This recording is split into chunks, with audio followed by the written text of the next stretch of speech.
মা তুমি আমার সাইরা কোথায় চলে যাও, তুমি আমার সাইরা যাও না মা গো, তোমার দোয়া ছাড়া আর তোমার এই চেহারা দেখা ছাড়া তো আমি জীবনে অগ্রগামী হতে পারবো না, আমি দামি হতে পারবো না। যুবক বলে হুজুর আমি মায়ের পাশে বসলাম, আমার মায়ের হাতে ধরলাম, আমি মারে বললাম মা তুমি আমারে বিদায় দিও না,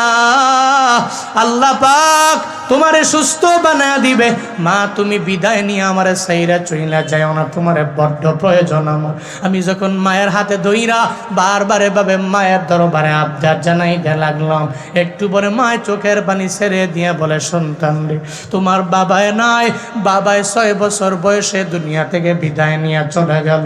এখন মনে হয় আমি মাও দুনিয়া থেকে বিদায় নিয়ে চলে যাওয়া লাগবে, ও সন্তান আমারে বিদায় দাও, তবে আমি তোমার জন্য একটু দোয়া করে দিব। যুবক বলে হুজুর আমার মা আমার হাতটাকে ধইরা রবের দরবারে আবদার জানায়া দিল।